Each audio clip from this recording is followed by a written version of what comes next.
this NFT of Elon Musk, as like this muscular guy, and he included this pair of like safety underwear, because he said, when you experience this art, you're gonna, just lose your bowels and stuff. So you get a pair of underwear, you get a piece of people's hair, I guess to authenticate things. So that's awesome. That was people saying that, or was that wasn't Joe? Yeah, that was people. Yeah. Okay, cool. No, that's hilarious. I like how he's like actually like doing stuff like that.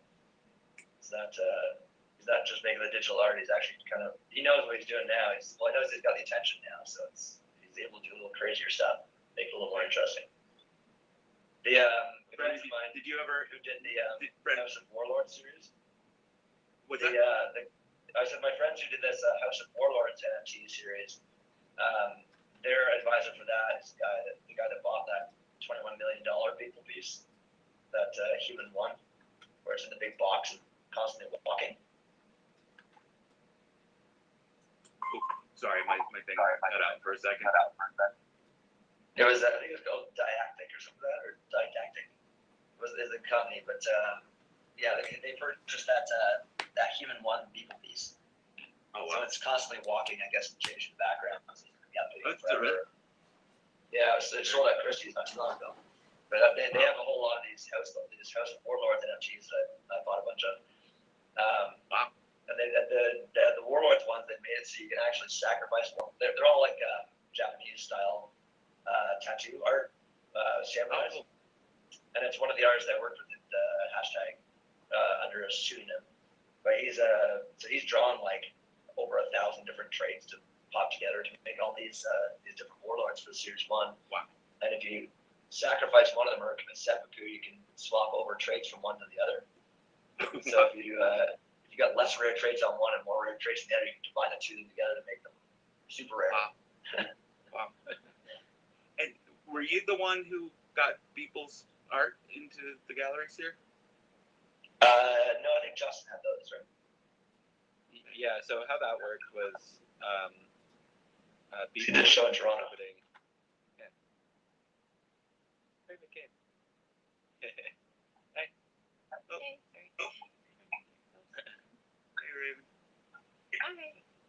How are you? I'm good. How are you? Hey. Everybody, that's my girlfriend, Raven. Hello. Hi. This is Elena. She's in Moscow. So we got Moscow, Ottawa, Mexico. Where are you, Brendan? We're in I'm in Nova Scotia. Canada, Nova Scotia. Okay. In DC.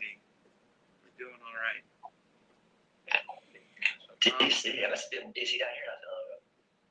What's that? I said I met a couple people from DC down here a couple of weeks ago, or last week, I guess. Right on it. Yeah. Oh, Yeah. cool, man. Yeah, that's one of the things that I'm hoping to do next year is take my art on a tour in a couple different places. So maybe we'll hit Mexico. Yeah, hopefully that's over here. We'll try to get a temporary residency thing worked out. See how that goes. Early stages on that still.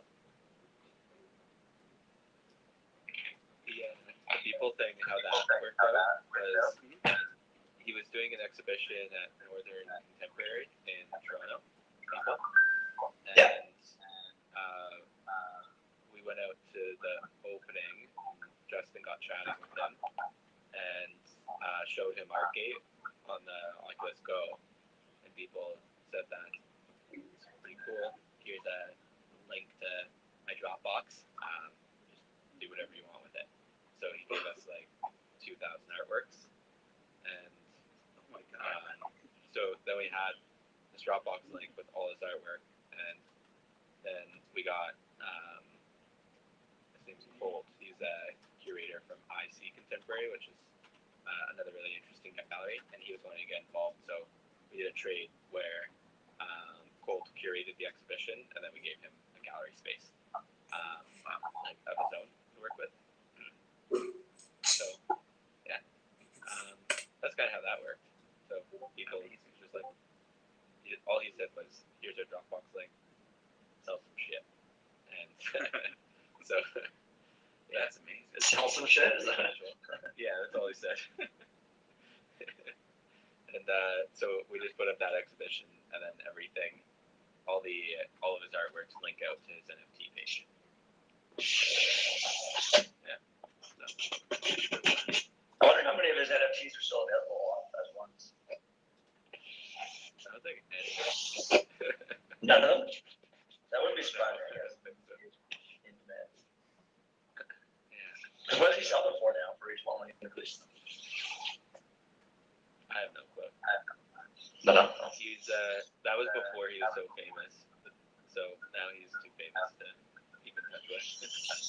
Yeah, totally. Oh, that always happened. He's probably pretty easy to talk to, so. What's He that? seemed like a pretty normal dude. Yeah.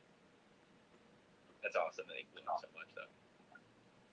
Yeah, no, for sure. It also legitimizes a lot more of the digital artists that are out there that are before were just being told they're not real artists because they're done on a computer and it wasn't really them doing it. I mean, that was kind of the biggest thing for me is that legitimacy to digital art.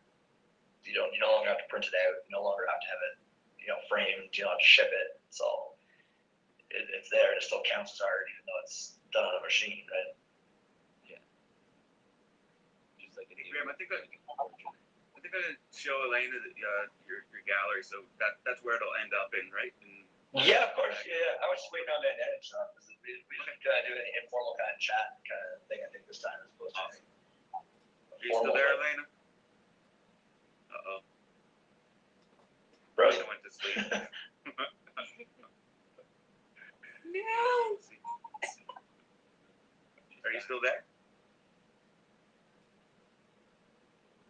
Elena.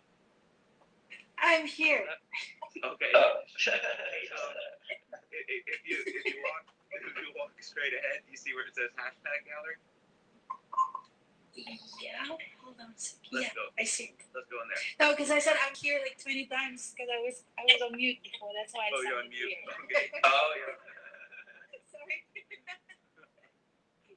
That would explain that, yeah. Well, All right. actually, do you Follow know how to me. walk around?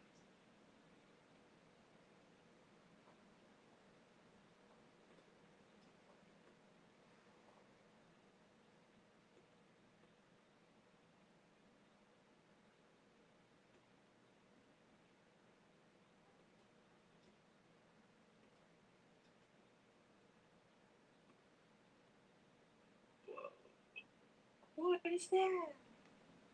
Wow. This is so cool. This is neat. Uh-huh. And by the way, whenever you gotta cut out, Yeah. you just raise your hands like this. I cannot raise hands. I know. How can I raise my hand? Yeah, no, but honest.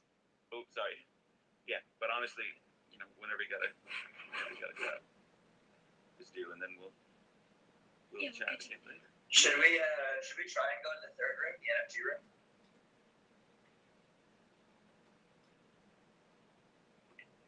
I like that idea.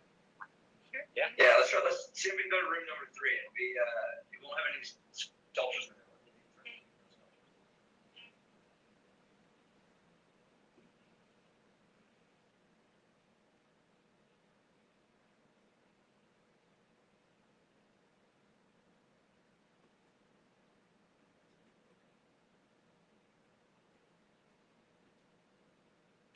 Sorry, I said we were No. taking. We're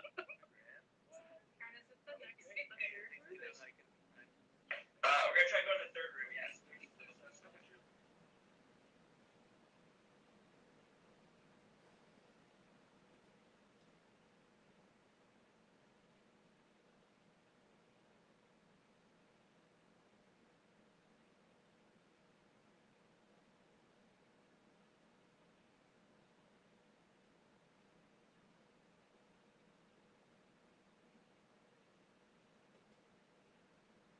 Get out of it? No, I thought. Okay.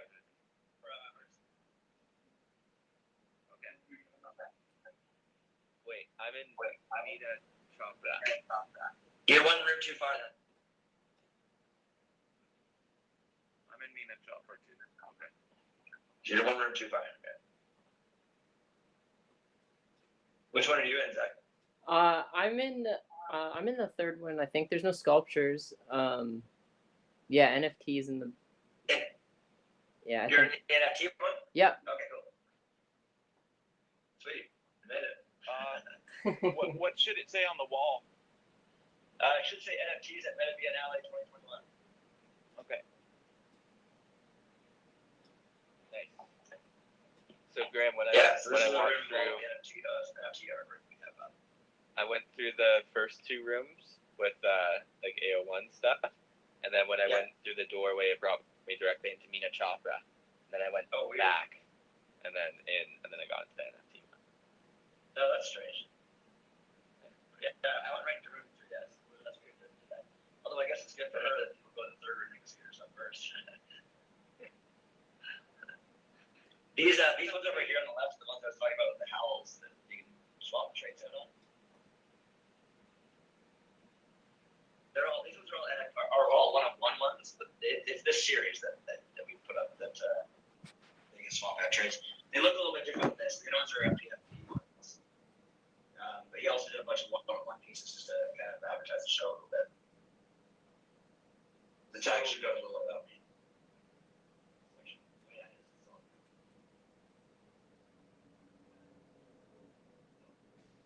And the inquiry run should take you to the actual house. With an anus. It's what? I was just reading the statement. Gotcha.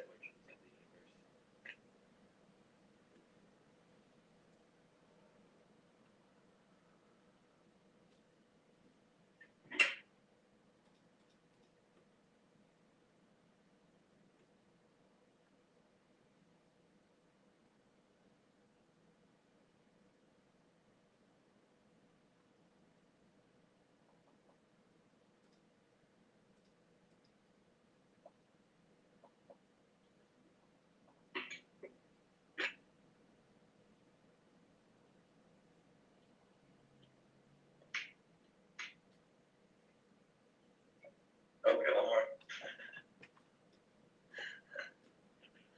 Real small crowd today.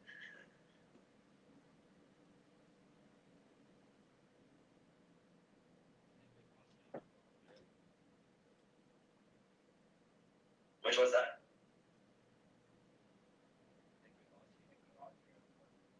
I saw one purple one.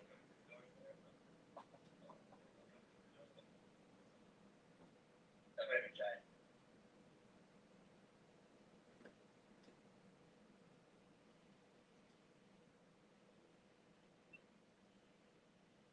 Yeah, it looks like this is gonna happen there. Oh. I'm surprised Mina didn't want to redo her way of talk. She was talking about doing a poetry thing and a little talk, and then never ended up actually getting back to me. Sort anything out. Yeah. Oh man. Really,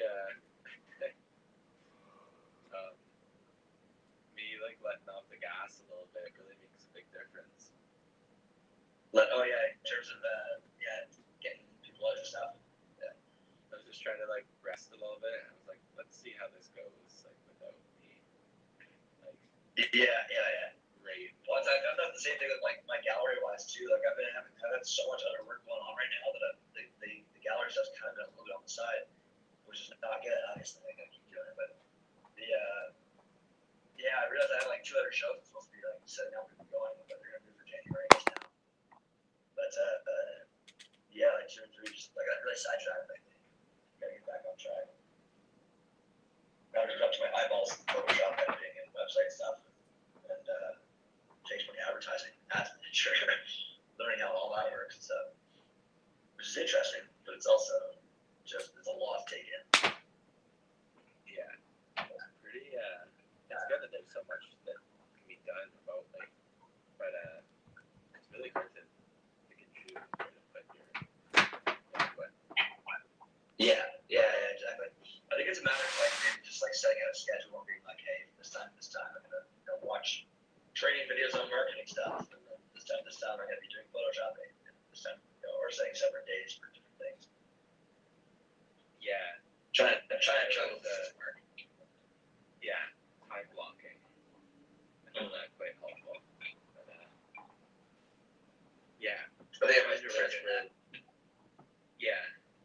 just like the same like chunk of time every single week is dedicated to like X, Y, or Z. That was one Yeah. thing that I always did with things that I didn't like. I would always just like they would always be like low on the list, and they always got pushed back to other things that were more fun and exciting.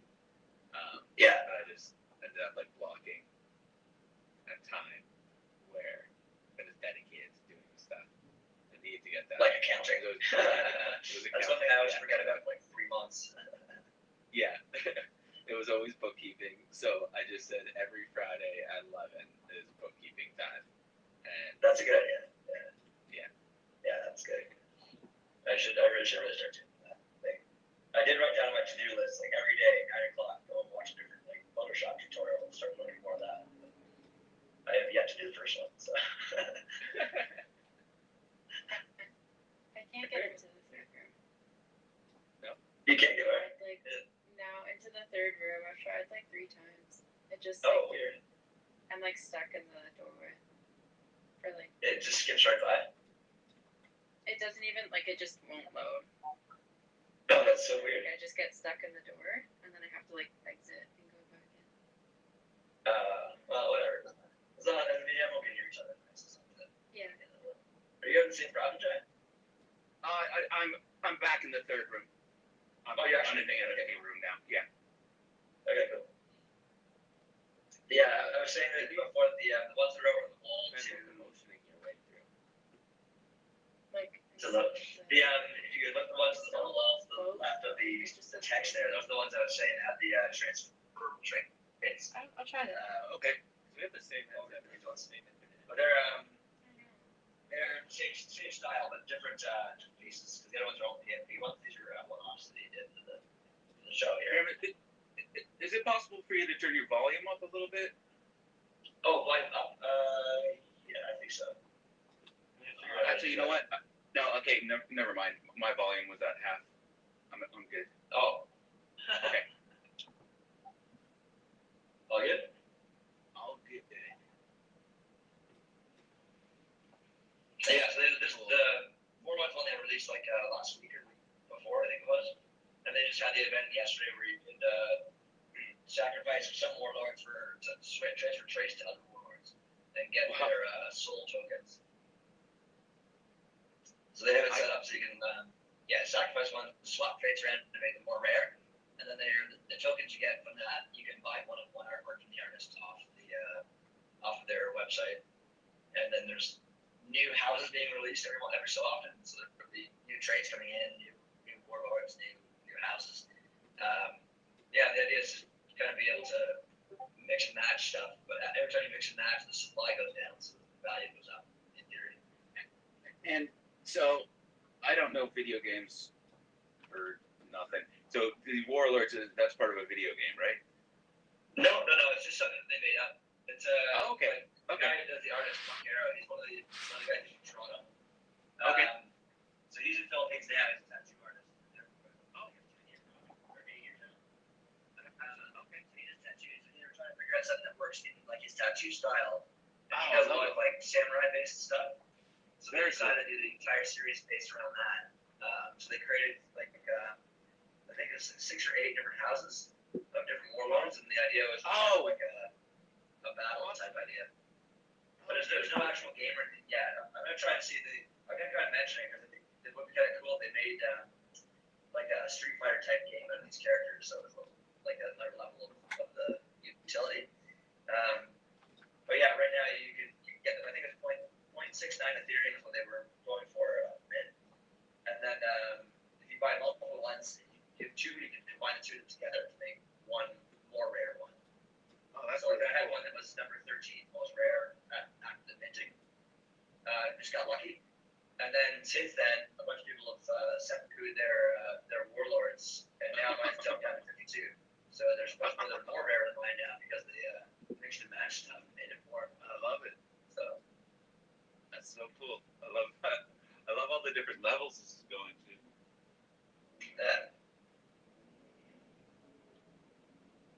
Yeah, so these are all one-on-one ones, but if you go to the actual like housewarlords.com where you look them up on OpenSea, you can see all the other ones that are there. I think there's about 3,000 left, or just under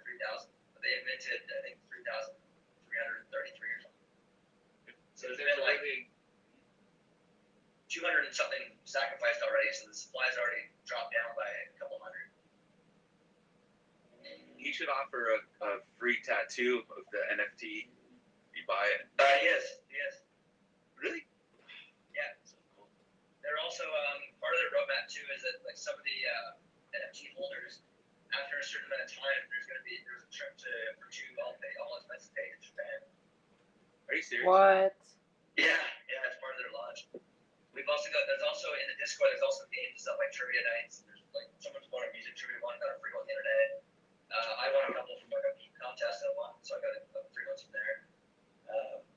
I wasn't gonna step through any of them, but then I realized like I won some for free from their site, so I was like, you know what, I should probably just do this. This sounds fun. Let's just do it. So I sacrificed a couple yesterday. Upgraded a couple of mine. Wow. Yeah. So it's a fun project. There's not a whole lot of them doing stuff like that right now, but it's nice that I actually know the guy too. So it's nice that I know that the money I'm going towards someone who's a super humble artist. It's not just quick flipping for a quick buck. But I think it's really important too, because I think that was one of the criticisms of NFTs. Are something that people just don't understand. They're like, wait, I'm not buying anything. So you're creating that's these another universes. thing that I had with it too is a lot of the projects that are out there that are making millions of dollars. The artwork's not good in them. Like they're trying to flip it for a quick buck, and it's not actual, in my opinion, artwork. It's just something they're doing like stocks. If they're trying to sell some stocks, they're trying to just make big money off of it, or they're making a club, which is fine too. But don't call it artwork or fine art, whatever. You're just trying to make a quick dollar, and you're trying to make a club. It's so ironic. I find it so ironic when people do that too, because the whole point of cryptocurrency was to decentralize it, right? But then people use it to do these capitalist type industries. And that's It's what's so happening now. Like you got Adidas just did a drop today. Like I think it just happened like half an hour ago or something like that. Adidas just teamed up with Board Yacht Club and somebody else, and two others. I forget offhand what it was. And Nike just bought the RFXT studio ones, right? So they're all part of the Nike family now. So now it's being branded by Nike and Adidas. People are going crazy over it because it's Nike and Adidas. But now it's just corporations taking back over or trying to take back over the space. But I mean, it's all hype right now, right? A lot of it's just hype. So once you get these hype companies on board, you're going to get that kind of thing happening. But that's the thing I'm trying to figure out right now is how do you advertise one-on-one NFT artwork? Like, is that even possible? Yeah, like I haven't seen a whole lot of it happening without being already a big name artist already built up.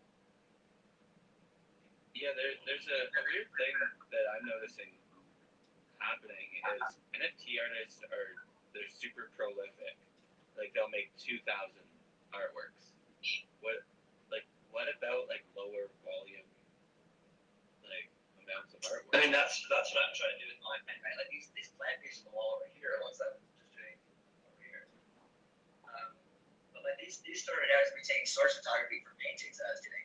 But then I just started messing around with it, started making the NFTs, kind of like rough cutout, kind of look to it, the half tone, I kind of dig. So I was doing it like that. But I've been doing them in sets of 4. So like each of these plant photos are photos I took myself. So they're all more plants that I've grown myself. But this one here is literally sitting behind me right now in the room. On that same dresser or whatever, like that's from Mexico. The second one over there, like the teal one, that Monstera was at an art gallery here.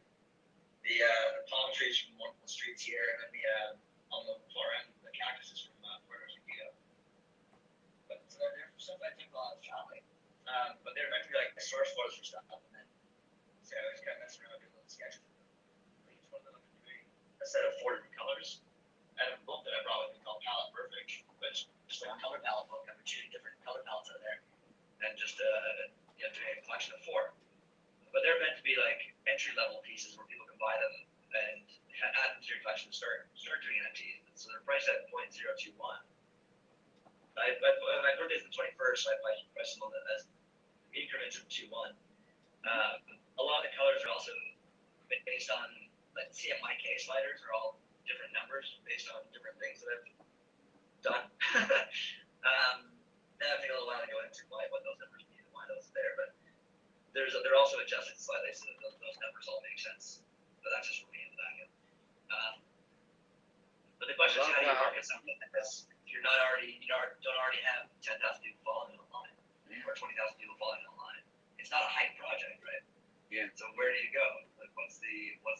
step for doing something like that? Do you need to be part of a community like Foundation?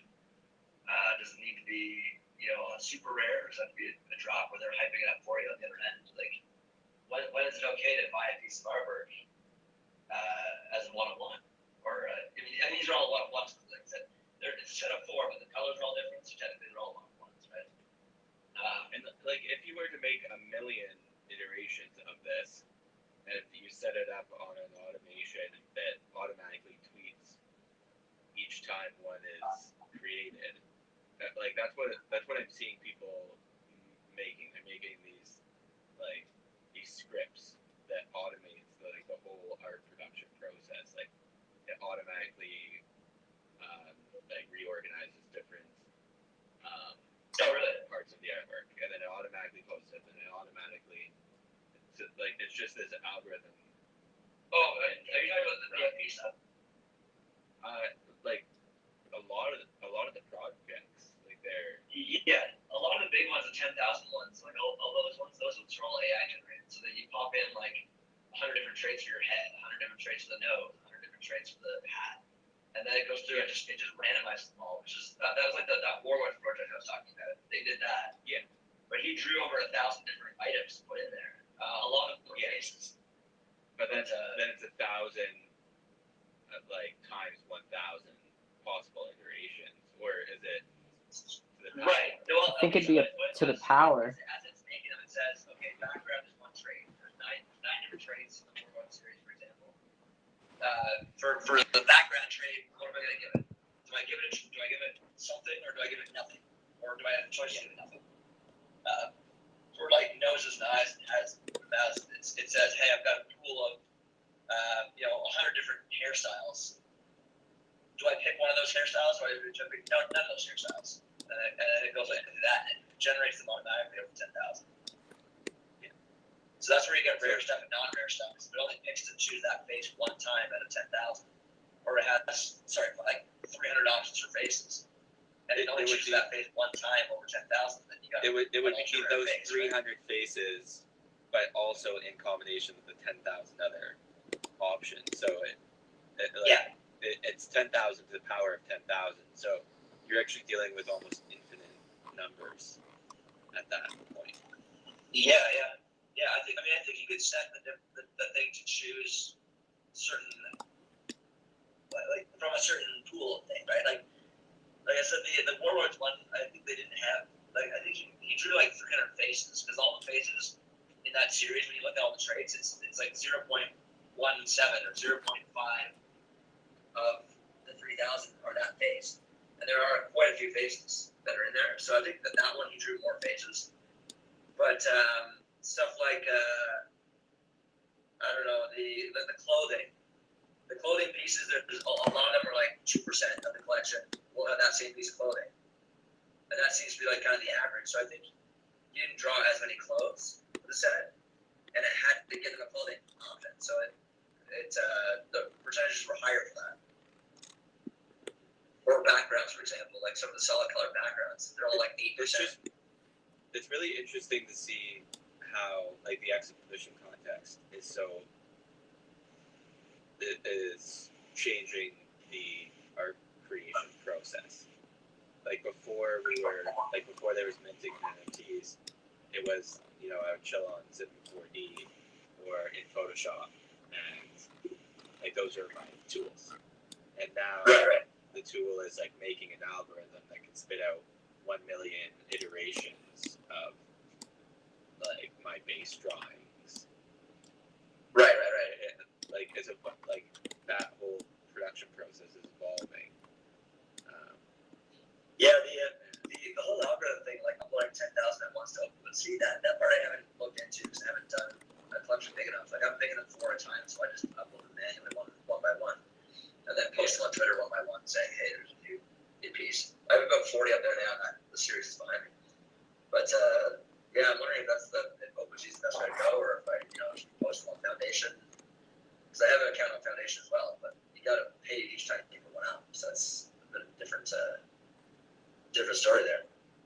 I think rare will Graham, I just wanted to say that what I like about this one, I like how kind of like over here towards the edge, like he's almost ready to jump, whereas the other one's nice and centered. So I was trying maybe he to do a couple little different layouts a little bit or make it a little more interesting. So I realized they started becoming all really centered, really uniform. This is another thing that I noticed in the NFT space is that people talk about everything other than the artwork for the most part. Yeah. Like That's true. Yeah.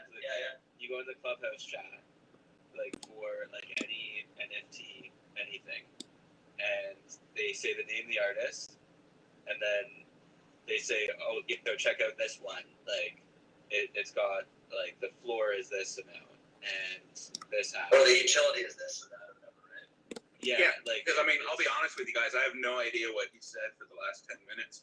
So, and it wasn't even like none of it was like it's weird. Like there's this like almost like void of like conversation about the artwork. It's all about the Right. like information surrounding the artwork. It's like more about And the utility of the tokens and stuff, and like what can the project do? But it's all So you just- like what? hey, what's up? hey, You need a translator, Graham. You say all this NFT stuff, and then somebody said. So what he said is. Yeah, exactly.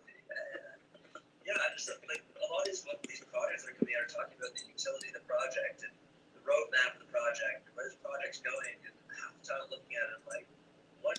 Like you're not selling the art, you're just selling something to make money on it later. And it doesn't. It seems the artwork itself seems to become lost almost in the whole thing. and It's a secondary afterthought. And so there was a panel quite some time ago, but it was in the People Gallery, and the guy who had started Artsy, and I guess he's with Google now. Yeah, and he was talking about how or someone had brought up, well, you put it out on Instagram or Facebook or whatever, anybody can take it. It's there. And so I kind of raised my hand and said, so, okay, I'm an artist. Am I supposed to do something to try and protect it? And he's like, no, you're an artist. Draw, paint. Go away. You paint. Let the other people do Go this away, So that's like the art market in general, though, right? It's just like you do your thing, you paint, you go away. yeah, Don't worry about the secondary market. You just worry about making the stuff for them. yeah. But the same thing as Brendan was just saying, though, even in these presentations, we got to remember about the art, because it's beautiful stuff here. So. Yeah, I think a lot of times, like I said, it gets lost a little bit in the whole thing. And I think that's what's frustrating for artists, like fine artists or people who are coming into the NFT space, having made physical art. I think that a lot of them feel a little bit lost because they don't really know how to get in. They're like, you're just there looking at it, like, I am a real artist. I make art. Like, look at my stuff, and no one's looking because they're busy with the apes, right? Like, they're looking at profile pictures, and it's just, I think a lot of people get a little frustrated for sure. I mean, it's also a matter of like marketing. Like, how do you market properly, right? Like we were saying before. So.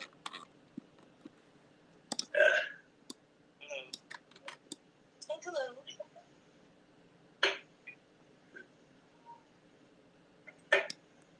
What's your take on the art versus NFTs? Or not versus NFT, but one-of-one versus profile picture project stuff. Sorry, say it again. What's my opinion on? Oh, like one-of-one NFT artwork versus like profile picture projects or just projects in general where they're coming out Right. 10,000 pieces. Yeah, yes, I know exactly what you're talking about. Well, I mean, as a lawyer as well, I'm getting concerned to work with, on some of these projects. Some of my artists are getting approached, and a lot of those generative art projects are being produced. Unfortunately, they're taking the copyright, and so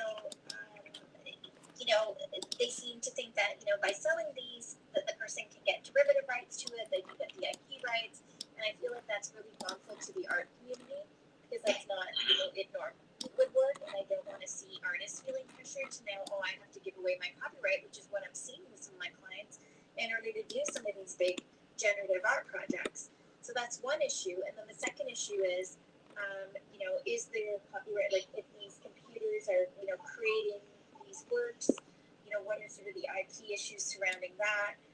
And then lastly, there is also the whole issue of, artists being having to work with another artist, because let's say you create the different characters or the icons, but then another artist comes in to create the different attributes, like the hat or the different elements. And Yeah. you're working with somebody, and then it also becomes a mix of copyright. And so, I feel like issues are going to be rising, and I just want to make sure that artists feel protected and they know what to do so that they aren't affected negatively. I mean, I like the generative art idea. I think it's cool if it means artists can make more money, because I'm all about artists making more money. And if there's a computer that can make 2,000 works, the effort that it would take them to do one, and they can monetize that, I'm all for it. But what I don't like is these projects pressuring artists that they need to give up their copyright and they need to sell that work so that the person can put it on a T-shirt or they can reproduce it. Right. Anywhere else. Yeah, like I know the Board Ape Yacht Club stuff. I think part of their deal was you can do whatever you want with it once you buy it. Like you have the rights to do whatever you want. That was part of the deal. I think each of those NFTs says it in the unlockable content. Remember, part of the content is like you have the right to do that. I know that Kenny Shackner with this stuff, like crypto ones, the ones I bought.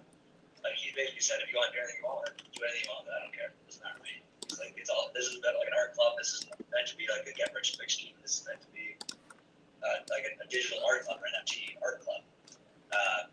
You have access to me to ask questions if you want, to get tips, to get to look at your artwork or whatever, critique it or whatever, like that kind of stuff.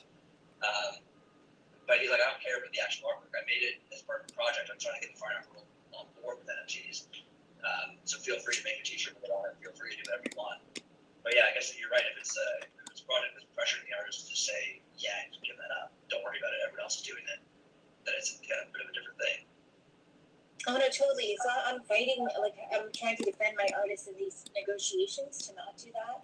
So yeah, it is quite, kind of. I think I'm worried about how it's going to affect artists. Feeling pressured to, and I feel like all this NFT art is diluting a little bit of artists. Like it's overshadowing, buyers. Sort of diverting from focusing on art that way. So I feel a little bit concerned in that respect. Diverting from the fine art world, like the physical art world? Yeah, not even physical, but even artists that want to make NFTs of their physical works on it, in the digital space, because, there are these owners' terms. And let's not forget that with CryptoPunks and Board Ape Club, it was, they're not artists. Like, CryptoPunks, they were software developers, and Board were just some guys that were like not even successful. And they're like, oh, we want to do this, and they just randomly became successful because the right person tweeted one of them, and then it went gangbusters. Like, and so it was just kind of a bit of luck, and so, but they're not even in the. I remember when those ones were minting. Like when those ones started minting, like no one was really doing anything. I was looking at them myself, and was like, nah, these are crap. Like the artwork looks awful. Totally.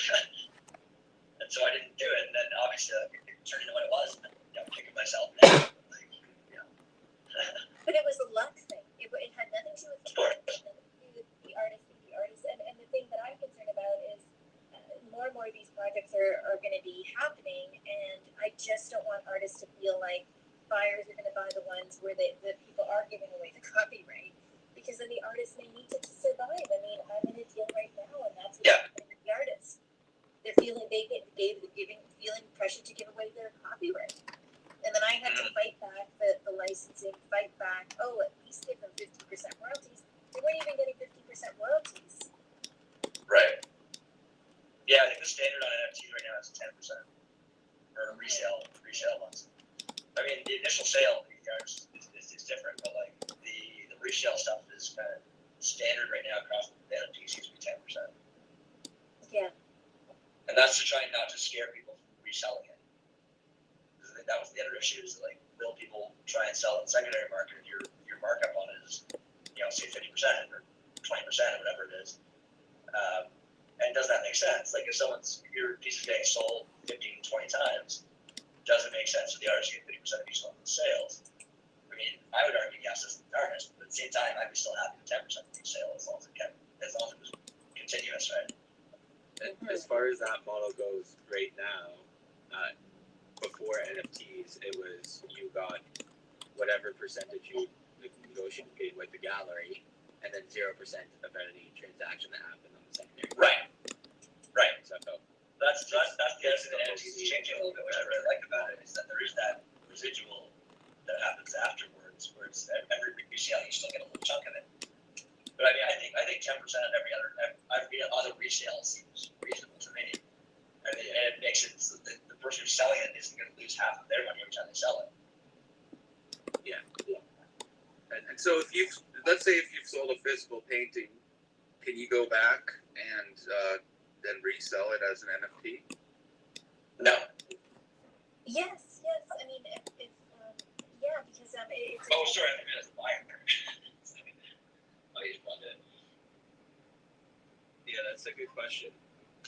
I think he's thinking for his own artwork, like he sold his physical painting. Yeah. Now can he take the photo, like the photo documentation he has of it, and mint that and sell that? I mean, there's nothing really stopping you from doing that, except the person who bought the physical painting thinking it was the only one that ever existed might get pissed off. It is the only physical one that ever existed, and then here's the NFT. Right. I guess it is. I guess they're the only one that owned that image, though, and that was why they bought it. Was because they wanted to be the one that owned that specific image. Well, I don't know if it's any depends different on- than someone buying like a poster of a piece, though. There's not. You're right. There's totally no difference for sure, but I guess. Well, there is a difference though. Like if I sell a painting, They own I sold the painting. I haven't sold the reproduction rights necessarily. Like you own the painting, but you don't own the ability to scan it and then to print off posters and NFTs and to make T-shirts and all these things because you bought the artwork. Right. Painting. Yeah, the ability to do that still sits with the artist. Really interesting conversation that sort of stems. We're thinking that you were referring to your own physical painting. So you sell one of your physical paintings. Yeah, like, can you I wasn't- now mint an NFT? Yeah, everybody disappeared all of a sudden. So, Is that what where they're is it? Oh yeah, exactly. Like for example, the one that Ali and I sold, the garden. So had a buyer, official sale, but can I now go back and sell the digital image as an NFT, or do I need to contact that buyer? So from my perspective, I would think yes, you could make an NFT version of it, and it might be courteous of you to let the collector know, hey, by the way, there's now an NFT version of it. If you, I just want to let you know before, first of anybody. Yeah. My thinking is a super collector, they will own the painting and the NFT. But if they don't, then they might own the painting or they might own the NFT. They might not own both together. But Yeah. if I was a collector that was like really, really serious about an artist, I'd have both of those. Yeah. So in that sense, since some of us are still getting into NFTs and learning about it, we've made sales, like in the past couple of years. Should we, as a courtesy, approach those people and say, well, here's the NFT version, but I'm gonna get 50% or something like that?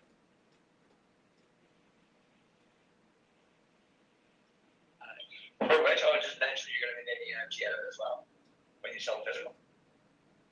Yeah, like I guess it wouldn't be a bad idea. Like, it's always good to let people know what the plans are, right?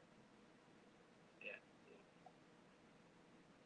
I don't know. I feel like if I bought a $10,000 painting and then someone made an addition of 10 NFTs of the exact same one and decided to go and sell that, it would be a little bit of a sidestep. But, Yeah. what I bought. as a Seems like it collector might become doing that, or as you as the artist doing that? Well, I was saying if I was a collector, then I bought like a $50,000 painting, thinking I'm buying a one-of-a-kind piece no one else has. It's in my own home only. You got to come over to my house to see that image. True. And then the artist came out a month later and was like, "Hey, I sold that painting. That's so amazing. Here, I'm doing a set of 10 NFTs for $500 a piece." As a collector, I'd be like, "Really? Why?" Yeah, no, I agree. Wow. Okay. Interesting. Because then it feels like it's like one of a series of 11, not a one of one, right? Yeah. Or That's just my opinion. do like one NFT or one physical painting. Personally, I think that makes more sense. I have no problem doing NFT out of painting, depending on what it was, but I think it just needs to be set up front. Like, you're planning on doing an NFT, like when you're selling the paintings, be like, hey, there's gonna be one physical piece, one NFT piece. Well, I was thinking more specifically like paintings that I've sold, like 2 years ago or something like that. Oh, in the past, yeah. But no, Yeah, I I don't know. agree. I mean, it's good to just be respectful to the buyers. That's my opinion, anyways. Just at least even like give them a heads up and say, what do you think about doing this or whatever, Or if you're doing a series of 5 and someone's already bought the painting, you're doing a series of 5 NFTs, maybe you sell 4 of them and give them 1. It doesn't really cost you anything to give them someone an NFT, right? Except the gas fees. And it could be a nice gesture to help them buy something in the future too. Yeah, I wonder about that. Like, should you do editions of it, or should it just be, there's one physical painting, so then there's one NFT that's associated with it, like one certificate of authenticity, essentially. I think that's kind of the idea too, being able to give away an NFT with a painting that someone sells as a digital certificate of authenticity. Yeah, I agree. That is cool. And then, have you seen that with any of the artists that you work with? They've sold an artwork, and now NFTs are all over the place. So they're thinking of minting NFT versions of a previously sold artwork. No, what I'm seeing more so is, artists that have already sold the artwork, but they've got the image rights, the IP rights. So, looking at creating NFTs of those, which I'm happy about because once again, I'm all about artists making more money for finding ways to make more revenue. But I haven't. I think we are going to start seeing that more, like as the traditional art world comes in. That when I think we're going to see buyers when they're buying physical, they're going to say, "Oh, can I get the NFT for it as well?"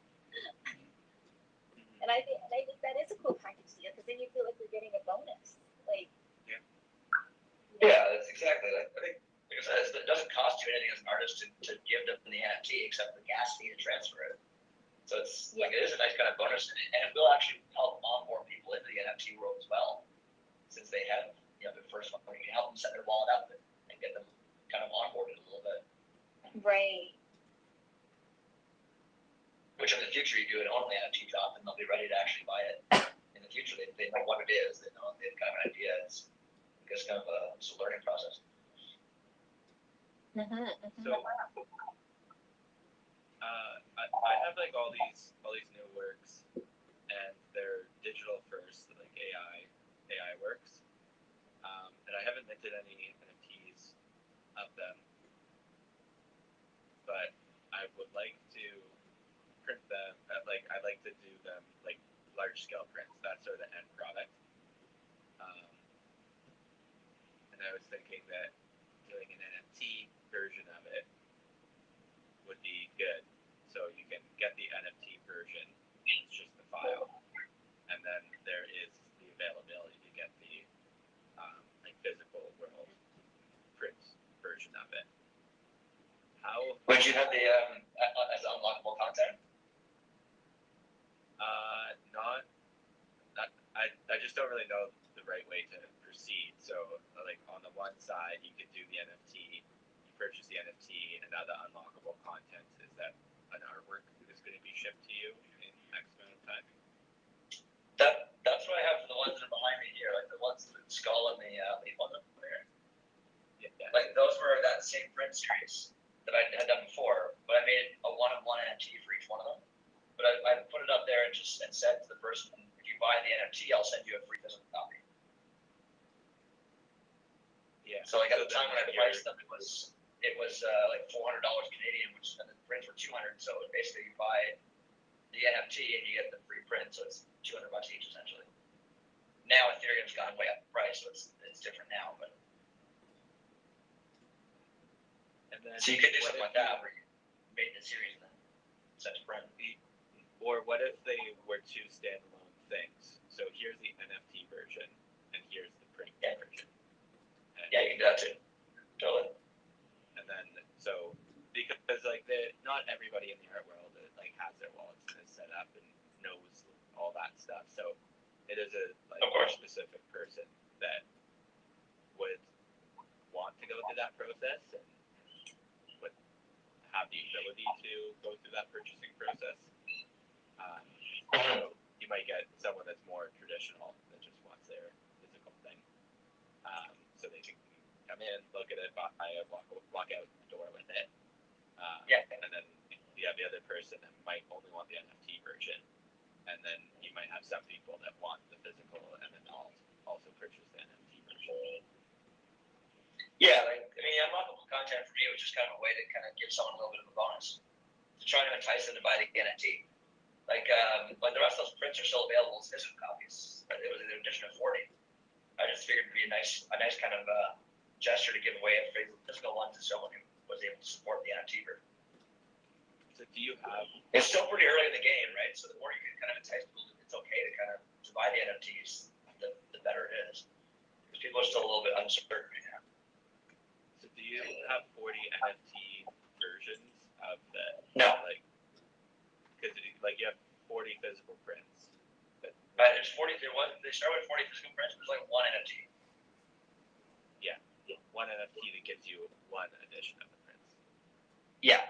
So I've set aside one copy of each of those prints for someone who buys the NFT. Okay.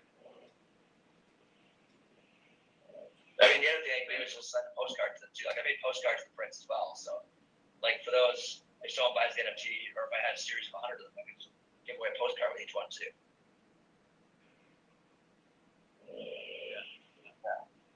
But yeah, the idea was just to give like kind of a bonus. I wasn't doing that with the plant ones behind me because I hadn't made any physical copies of those yet. But.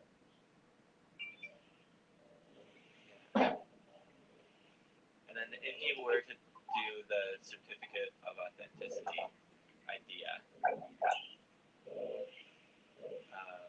someone could own the certificate of authenticity, but not necessarily the physical artwork. You're talking about the NFT certificate of authenticity, not a physical one. Yeah, I mean, with all my paintings that I do anyways, I give away. I actually have like paper copies of the certificate of authenticity. So I don't think I'd ever do it with just the blockchain one. I'd still probably include the actual physical one that's signed by the gallery myself. As opposed to just the digital one. You're right. You could have the painting and sell the NFT, so it's a bit different. Unless there was some way to put in a contract, if you sell a painting, it comes with the NFT. You talk to the buyer agreed to it, I guess, or seller. Yeah. I don't know. I haven't got that far with my own artwork yet. For if it's selling $10,000 pieces, so a little lower price point. Interesting. Thanks for doing this. I mean, I've been learning a ton, and thanks, Bandana. It's very cool that you seem to be protecting artists, so we will call you the patron saint of artists. And once again, I apologize about this timing. For some reason, I thought it was in the evening. I thought that I only got a notification for 9 p.m. tonight. Did I miss something? No, I think there's 2 events going on. There's another panel. Oh, the second one, yeah. Collectors talk. And I'm in that second panel too. No, I think it's Jacobo and a couple of other people that are chatting about that stuff. Okay. Because they're over in Hong Kong, so they're 12 hours different than us. So then my panel, this is the panel I was supposed to be in? Yeah. Oh my gosh, I'm so sorry. I just thought I'm like, what? It's right now, and then I just quickly left another meeting. It turned more into just a casual chat about NFTs. Yeah. So Yeah. Okay. That's what's fun. That's what's fun about arcade, though. Yeah. See where things actually go. Yeah. No, I mean, I'm on a panel tomorrow night, and we're kind of talking about that. Just how you can come into arcade and kind of be a safe space. So somebody who doesn't know anything about NFTs should feel safe enough to say, well, okay, they don't know who I am, they can't see me, they don't know Right. my, and just be free to ask questions and stuff. So That's nice thing about VR, right? I like these. That is nice thing about VR. You get that. I feel like they're more interactive and even, it's engaging and I geek out over it. So I love hanging out with other people that want to talk about this all the time. So, maybe we should, Graham, would you be interested like doing like an NFT meetup in your gallery? Like maybe we should organize totally. at Arcade VR, like just like a little NFT meetup. Yeah, I'm totally down. Because I really like these there's conversations. crypto groups here too. Yeah, like we could do it like, like once a month or something like that. Yeah, and you and I could host it, Graham, and bring people to Arcade VR. Yeah, I was talking to the Canada Council because they're the ones that sponsoring my DigiArt event, and I told them all about Arcade VR, and I offered to do a DigiArt webinar, and I said, we could do it in Arcade VR, and then you can see what it's like to have a talk in the Metaverse. So so we might do that with them, with all the people, because they don't know what it is. Like, they don't know the Metaverse. They're like, have no clue to any of this stuff, and they're like, oh my god, we're all excited, we all want to know. So she's gonna totally pitch it next in the new year, maybe inviting all the Canada Council people to the webinar here. Awesome. Yeah, I'm totally down. Yeah, more people we can get in here, the better. Especially once they have the app downloaded, they can come to art shows too. Yeah, exactly. No, I think we're gonna start seeing a lot more of that. I think like right now we've got 5 people, but next year it'll be like 50 or 100. Like I think it's gonna start changing. People are gonna get into this. It's a lot of fun. We're all learning together as a community, but like on the one side, the technology is becoming a little less friction every single update that we have, so that it's more accessible for people, and then the community is growing, and we're all learning how we can invite other people in. So I think it just has this compounding effect with each new tech update and each new person that comes in the community. Completely. It's so true. Hopefully we get 30 people at the next one. I'll see what I can do here too, because there's crypto and NFT kind of meetup groups here as well, so I'll try and see if I can get them to come. Once we actually have like a date established, it'll be easier to kind of spread my business cards around and chat with them and get them in here as well. Yeah, I'll help you organize it. If you want to co-organize this with me, I'd totally be up for that. And I'm even willing to do it once a week if you wanted to, like have these meetups and these NFT Metaverse talks. Depending on what time, for sure. And I got a couple of other things like going on here weekly as well, so as long as we can get them on the right night down, or maybe we do it bi-weekly or something to start. Yeah, or even bi-weekly, exactly. Yeah, I'd be down for that. I'm really enjoying these talks. I love meeting all the people that show up. They're so fascinating too. Most interesting people. That'd be great. If you do that as well, if you make an event for it on arcadeVR.com/events, then we can let people know too. Yeah, cool. I will be there. Amazing. Once you make your NFTs, otherwise you can't get it. I already have an NFT. Oh, you do? Alright, you're in the class.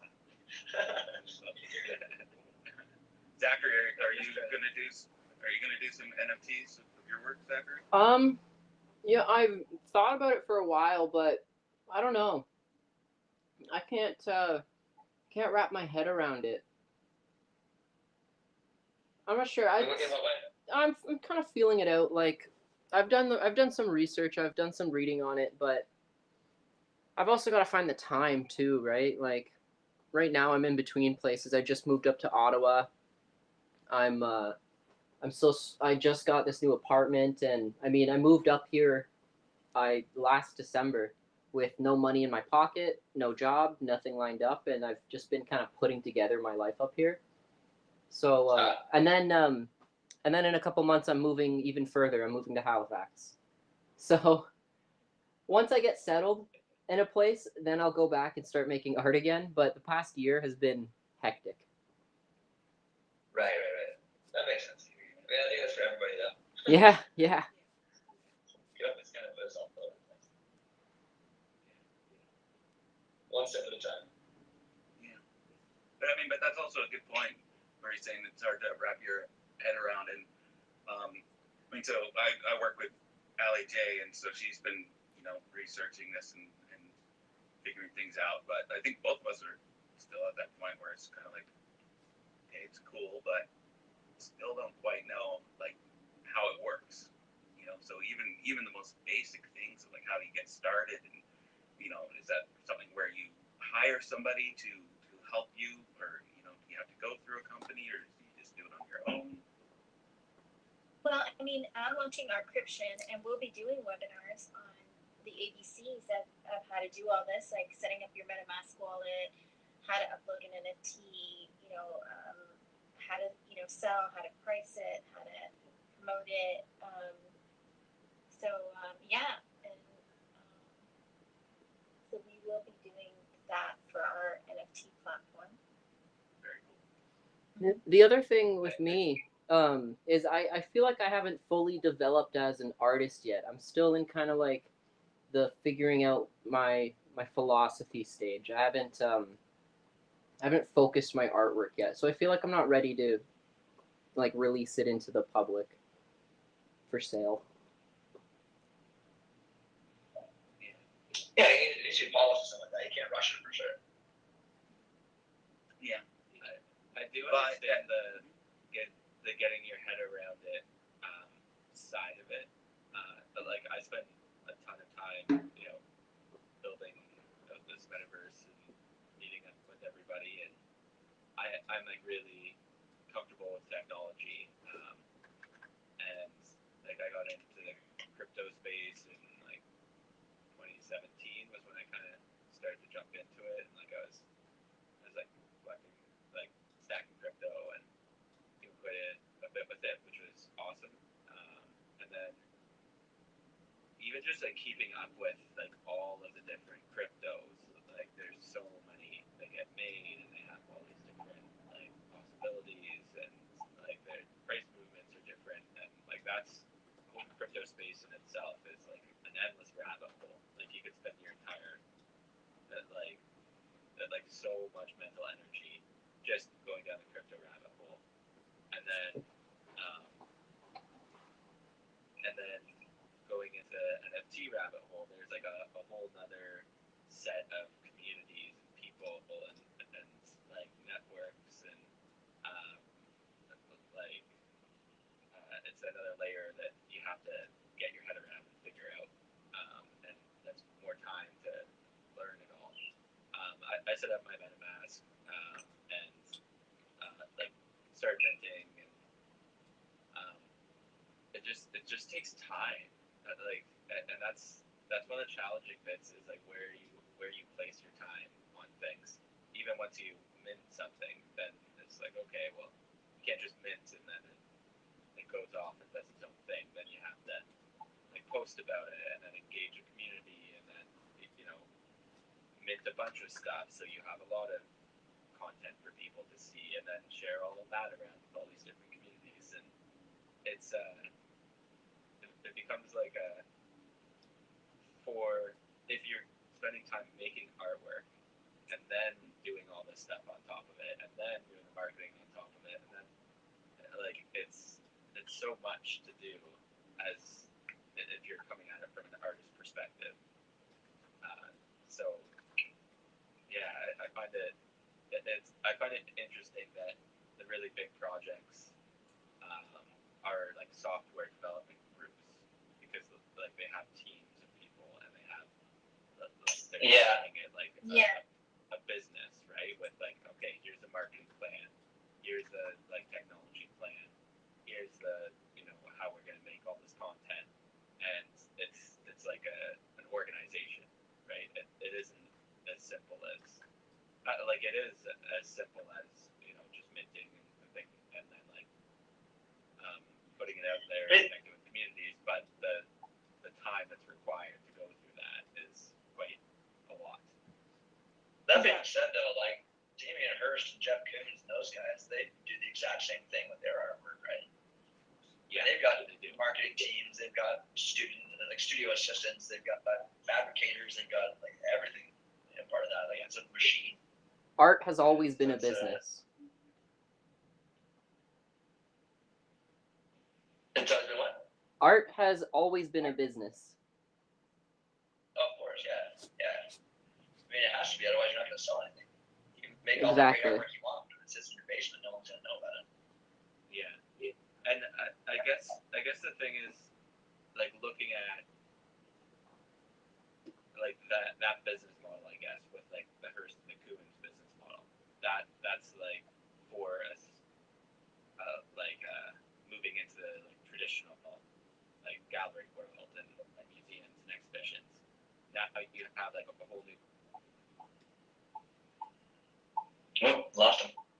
Uh-oh. He definitely froze it. Wonder if he ran out of battery. I think it might be because we're both on the same Wi-Fi. I don't know. I'll get back. But he's raising some good points. That's something that's been weighing on me too, and finding it slightly annoying. Is all of a sudden these software developers come in and they overtake the whole art world. It's like. Yeah. It's kind of the definitely same. Frustrating for sure, especially as an artist. It's kind of the same thing with Jeff Koons though too. Like his artwork are massive sculptures made of this like really specific material. Like I couldn't do that. I couldn't even afford to attempt to start that. Like these tech companies come in and they have the tools and the know-how, and Jeff Koons has the money and the know-how. Yeah, Once you hit a certain level, you have access to a lot more stuff for sure. Before I cut out, I was just saying that like the Koons and the Hearst sort of business organization art model, they're applying it to the traditional world, like traditional galleries and museums and exhibitions. Now you have that world that exists, and then you have this digital world that exists. That's a new business model and a new strategy that you have to deploy, I guess.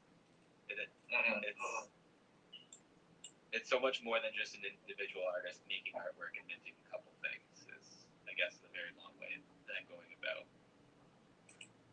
So that's the question: is that how do you market yourself then as an artist that's making one-of-ones or making pieces? How do you market that to this new world without a giant marketing team, without a software development team, without all these people?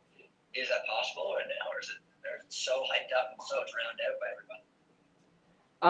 I think an interesting way to look at it, because for those who don't know, I'm educated in architecture. I have an architect degree, and when you're designing big plazas or spaces, and you're looking at artists to put their sculptures in, you look at people like Jeff Koons, and their art only serves to like tie the space together or to serve as a central piece. It doesn't really serve as an art piece. But then you look at like other like artists like us to say, and we make art not just to tie a room together, but to have a piece of art that means something and it's a one of a kind thing. But then with these NFTs, I feel like you're getting a little bit of both. Both worlds. People are buying it because look how rare this thing I have is. and but then the artists who are making them are trying to just make the money. So I wouldn't really even call like the apes. I wouldn't call that art either. It just serves to have a unique thing for money. Mhm. Well, those are I just see it's more like stocks. Like you're just buying a stock. Yeah. But you're trying to until the value goes up, then sell it high and buy it at a low. And then I think that's where a lot of artists get confused is like the people are buying them because they're unique like other fine art, but the real hidden purpose is just their stocks.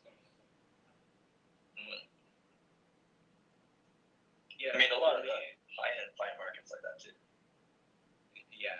Well, that has been Yeah, we can like very financialized. talk about the rich people buying artwork, but I think once you go over $10,000, you start to get that stock territory and that money laundering territory. As well. absolutely. Yeah. All right, I actually have to get going. I got another project I got to be working on.